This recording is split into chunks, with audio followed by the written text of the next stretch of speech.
si on regarde les chiffres, les statistiques, en fait, on peut dire que depuis 2 décennies, il y a eu des progrès extrêmement importants qui ont été faits en Afrique concernant les principaux indicateurs. La mortalité maternelle, par exemple, a considérablement diminué. La mortalité infantile également. Alors, naturellement, il n'y a pas encore beaucoup à faire, mais les progrès ont été absolument considérables. Et depuis quelques années, il y a une nouvelle orientation qui se décide. Les gouvernements sont engagés, à des degrés d'engagement divers, vers la mise en place d'une couverture universelle, ce qui est à la fois un défi, mais qui est extrêmement prometteur.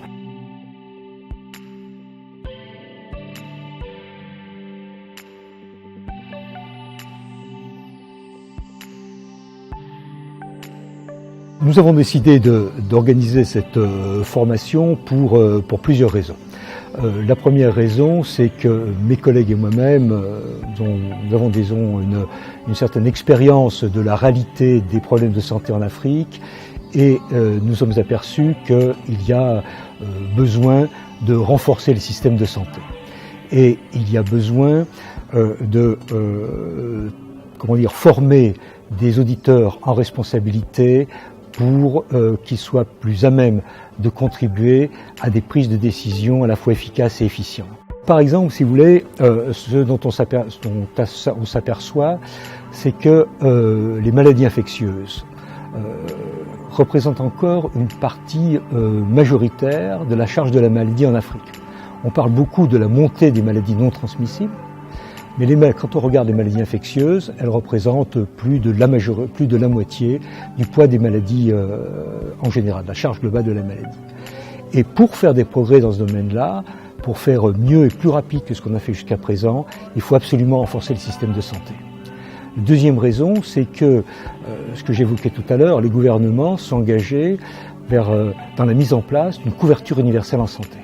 C'est extrêmement ambitieux, c'est très exigeant, et cela, ça passe également par le renforcement du système de santé. Donc, nous avons voulu sélectionner des auditeurs qui étaient en position de responsabilité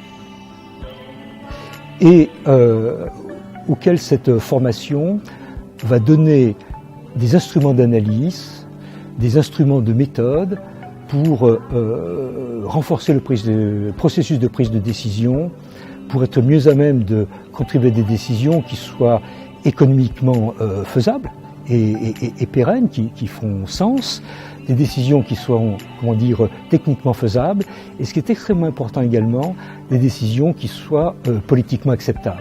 Nous avons 2 partenaires principaux. Cette formation est montée sous la responsabilité de l'Institut des hautes études et développement durable de la FERDI, et le programme est financé par la Direction de la coopération internationale du gouvernement princier de Monaco et par l'appui financier de la Fondation Mérieux.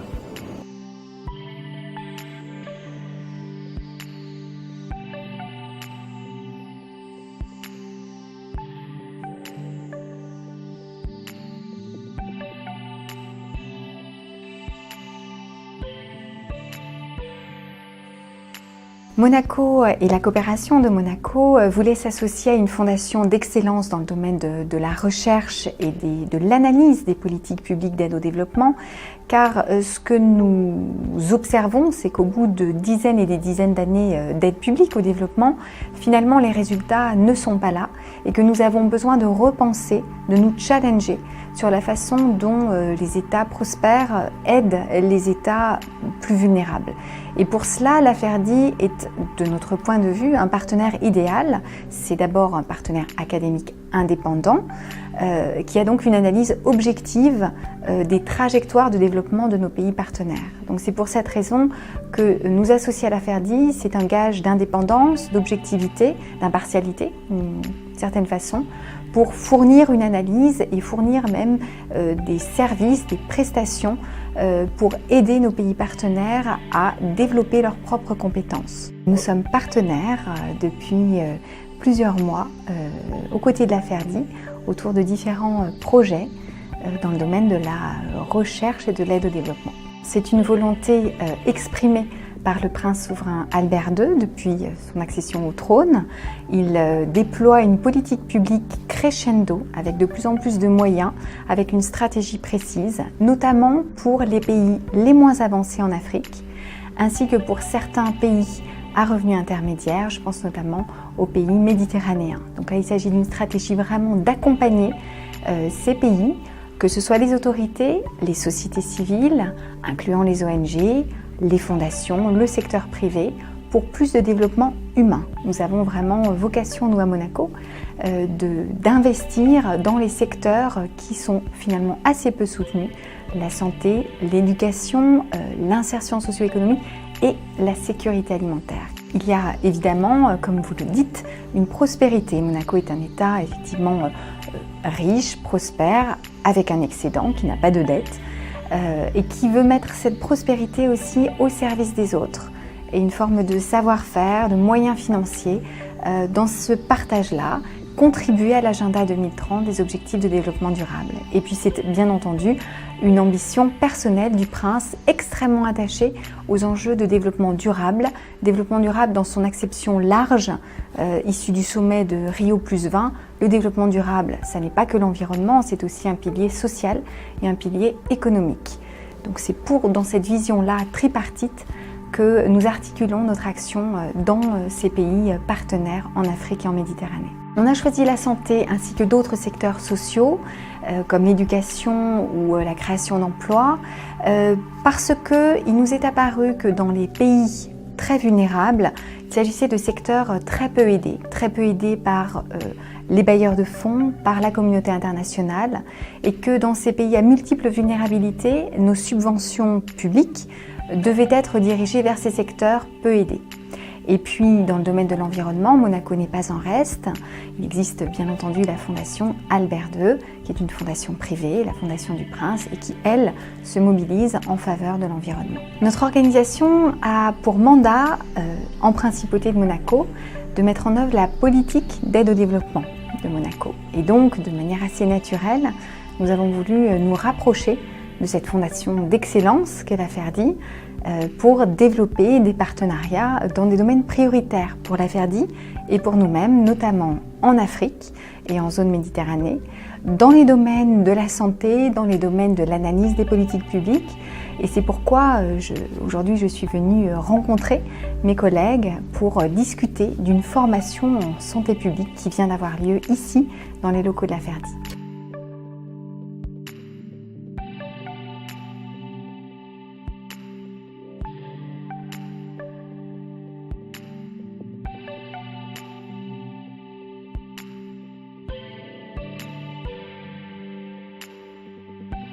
C'est surtout l'accès aux soins, et surtout l'accessibilité financière. Le Mali, quand même, a adhéré à la couverture maladie universelle. Et là, il a mis en place 3 dispositifs pour couvrir l'ensemble de la population. Mais il se trouve que le dispositif mis pour couvrir le secteur informel, la couverture, l'évolution du taux est très timide et nous sommes autour de 5%.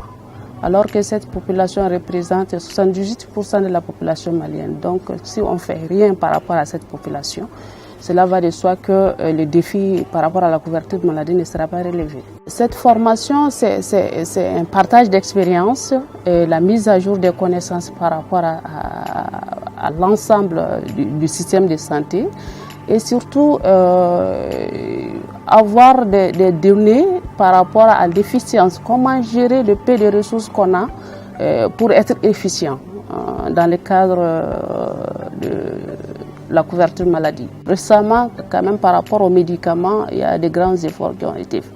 Mais par rapport à la disponibilité des ressources humaines de qualité, il y a des problèmes à ce niveau. En plus de cela aussi, il y a le financement aussi, parce que jusqu'à présent, il y a les ménages qui contribuent beaucoup plus à travers les paiements directs. L'objectif, c'est de diminuer le paiement direct et qui est quand même le système d'assurance permettant quand même d'alléger le coût financier par rapport aux soins.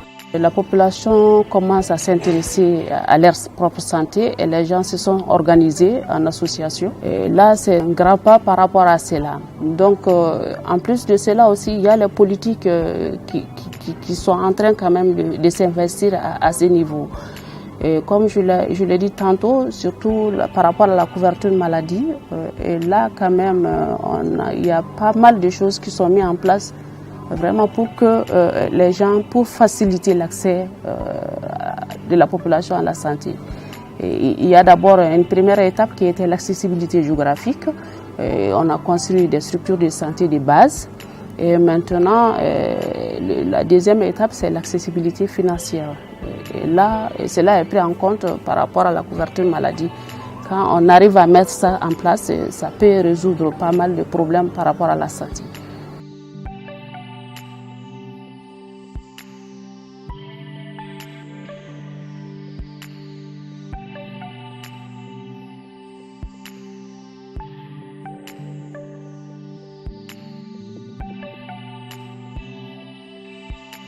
La Fondation Mérieux travaille dans le domaine de la santé et pour nous, c'est intéressant d'avoir une contrepartie économique, savoir un petit peu comment évaluer économiquement ce qu'on a fait, comment faire progresser les ministères de la Santé.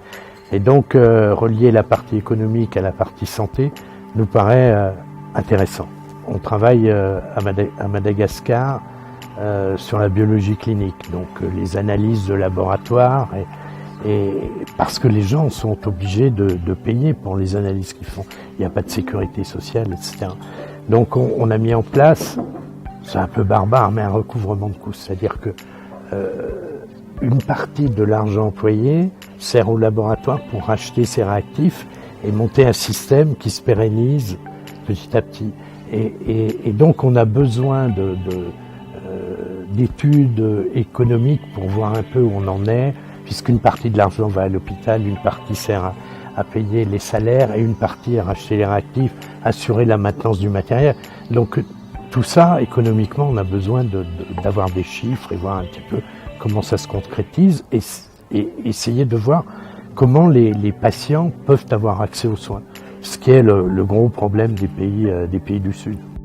Les problèmes sont les mêmes, c'est-à-dire que la santé, les nouvelles technologies, les médicaments coûtent de plus en plus cher et il n'y a pas de régime de sécurité sociale, etc.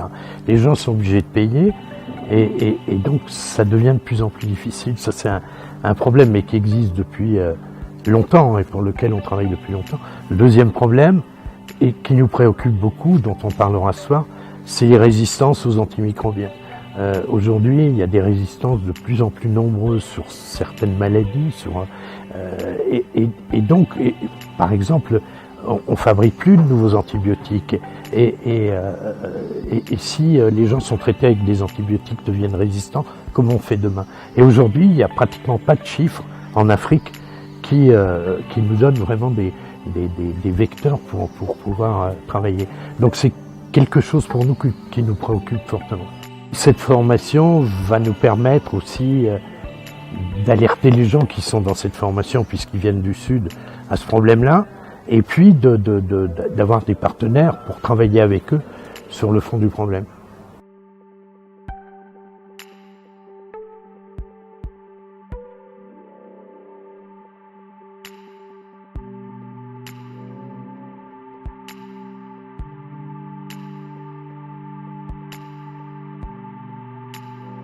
L'intérêt pour nous de suivre cette formation est assez capital. Vous savez, on est d'un pays à ressources limitées où pratiquement tout est priorité. Et dans le financement de notre système de santé, on est souvent confronté à quoi financer en premier lieu. Alors donc, pouvoir suivre cette formation nous permet de faire des options de financement stratégique sur quoi commencer pour le financement. Par rapport au financement de nos différentes options stratégiques, ça nous permettra de savoir sur quoi financer a priori pour pouvoir impacter tous les systèmes de santé. Comment pouvoir renforcer notre système de santé à travers des financements efficients. Parce qu'il faut pouvoir en fonction de nos besoins, savoir où il faut mettre les financements, comment pouvoir renforcer le système pour être plus performant. La santé au Burkina Faso, comme tous les pays à ressources limitées, l'offre n'est pas souvent disponible ou quand elle est disponible, n'est pas accessible à l'ensemble de la population. C'est vraiment travailler à rendre l'offre de soins d'abord disponible et à vraiment rendre accessible. C'est vraiment une question de droit, j'allais dire de l'homme, que les soins soient accessibles, que tout le monde ait accès à ces soins. Aujourd'hui, on tend à la couverture universelle des soins, de la santé, pour que chacun, selon ses besoins, ait accès à ces soins-là. De cette formation, c'est vraiment pouvoir avoir, j'allais dire, être assez éclairé pour les options stratégiques par rapport au financement de la santé. Savoir sur quoi intervenir en premier lieu, où il faut investir et comment trouver les financements pour investir, pour avoir un renforcement du système, avoir beaucoup plus d'impact par rapport à l'offre de soins, à l'accessibilité aux soins. À la fin de cette formation, c'est d'être assez éclairé par rapport aux options de nos financements stratégiques du système de santé. Comment vraiment renforcer le système de santé à travers ces différents piliers pour rendre les soins, l'offre de soins disponible et accessible à tout le monde, à l'ensemble de la population, qu'ils aient accès aux soins selon les besoins. C'est parler vraiment de la couverture universelle de santé, où chacun doit pouvoir avoir accès selon ses besoins aux soins dont il a besoin. En termes de santé, c'est déjà, il y a les ressources humaines, parce que c'est souvent ça. Quand on parle d'améliorer le plateau technique aujourd'hui, c'est d'abord d'avoir les ressources humaines. Et quand on a les ressources humaines, alors il faut pouvoir offrir maintenant les soins selon les besoins des populations. Donc pour moi, il faut déjà mettre l'accent sur l'offre de soins. Et l'offre de soins, ça commence par les ressources humaines de santé pour pouvoir offrir les soins de santé.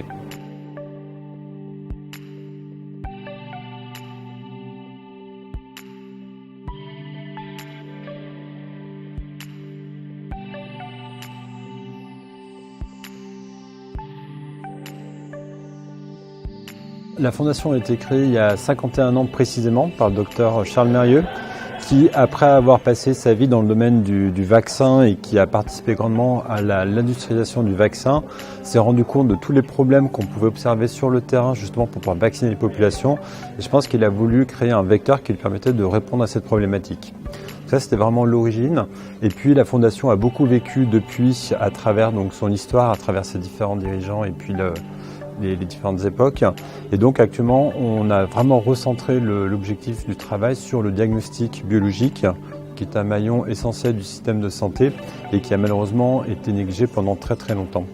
Et donc on s'attache à essayer de faire en sorte de renforcer aussi bien au niveau local, sur des problématiques très très pragmatiques, qu'au niveau recherche, ainsi qu'au niveau transmission des savoirs sur des contextes nationaux et internationaux. L'enjeu, je dirais, le principal, c'est d'arriver à bien documenter dans la santé, que ce soit à l'échelle du patient, c'est-à-dire tout ce qui est diagnostic pour les maladies transmissibles ou pour des maladies non transmissibles.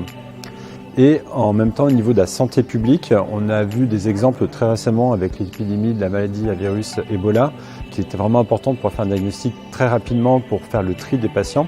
Mais aussi, on en a beaucoup moins parlé ensuite pour pouvoir suivre ceux qui étaient en réanimation soins intensifs, pour pouvoir les monitorer. Donc c'est autant d'enjeux sur lesquels il nous faut répondre à l'échelle du patient que de la santé publique.